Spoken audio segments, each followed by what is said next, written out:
प्रतीक्षा है, मैं दिल्ली में रहती हूँ मम्मी पापा के साथ। ऐसे हम लोग उत्तराखंड के हैं। मेरे बारे में तो मम्मी पापा बोल ही चुके हैं कि मुझे तो आते ही कचौड़ी खाने का मन था और मेरे तो दिख भी रहा होगा मैं बहुत बड़ी फूडी हूँ। मैं दिल्ली घूमती ही इस एम्बिशन से थी कि मैं कहाँ का खाना खाऊं, और ऐसे ही मैंने इंडिया में बहुत जगह घूमी है। वो इसी एम्बिशन से घूमी है कि वो बनारस का खाना अच्छा है, वहाँ का खाना अच्छा है, ये सब खाना है मुझे। तो हाँ, मतलब ये प्रॉब्लम्स ऐसी हो रही थी दिल्ली में रह के और स्ट्रेस की वजह से, जिसकी वजह से अपने आप से लगा कि यार ठीक तो होना है।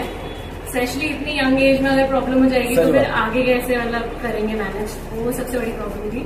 दिल्ली में पोल्यूशन इतना है, कोई चीज ढंग की आती नहीं है, तो ब्रीदिंग प्रॉब्लम्स होनी शुरू हो गई थी। इतनी सीवियर होती थी कि 2 सीढ़ी चढ़ो और उसमें हाथ में लग जाओ।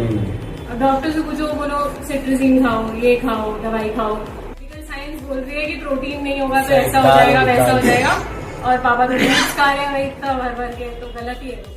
पर यहाँ आने के बाद एक तो सबसे बड़ी बात इन्फॉर्मेशन जब मिलती है वो एक बहुत मतलब बड़ा फैक्टर होता है। एक होता है किसी और की वजह से कर रहे हो, मन मार के कर रहे हो, तो समझ के करना, जो गोल से नहीं बार बार सेट नहीं बताया कि आप समझ के कर रहे हो।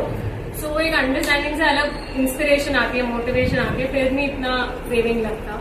तो वो गोपाचल मंदिर गए थे, उसमें भी सीढ़ियाँ थी, मेरी सांस उसमें सीढ़ियाँ ऊपर, उसमें मेरी सांस नहीं फूली, मैं चढ़ गई एक बारी में। तो ये बहुत बड़ा डिफरेंस है, जबकि मेरे घर की सीढ़ी चढ़ने में मुझे भी यहाँ आने से पहले ऐसे सांस चढ़ती थी बहुत ज्यादा, और मेरी एज अभी 27 की होगी, तो मतलब उतने में मेरे को एस्थमेटिक प्रॉब्लम्स आ गई। तो वो तो बहुत बड़ा डिफरेंस है जो मेरे को 5 दिन में दिखा। बाकी लोगों से भी इंस्पिरेशन मेरी, सर के सेशंस होते थे रोज। फिर मेरे को जैसे कि घूमना पसंद है, मैंने बोला, तो हर दिन एक ऐसा कुछ मॉन्यूमेंट दिखा लाना, ट्रैकिंग करा देना, तो उससे भी एक मन लगा रहता था। वो भी अच्छा डिस्ट्रैक्शन था। रात को शाम को सैलेड की रेसिपीज होती थी, उससे भी एक चेंज ऑफ वो आ जाता था कि चलो पूरे दिन से फ्रूट खा रहे हैं, शाम को उन्होंने कोई अच्छी सी सैलेड की रेसिपी बनाई तो ऐसा लगता था कि चलो कुछ डिफरेंट है, उसमें थोड़ा इमली का कुछ डालते थे, वो थोड़ा खटास है, तो सॉल्ट क्रेविंग कम हो जाती थी। क्योंकि क्रेविंग ही थी, वो भूख तो थी नहीं।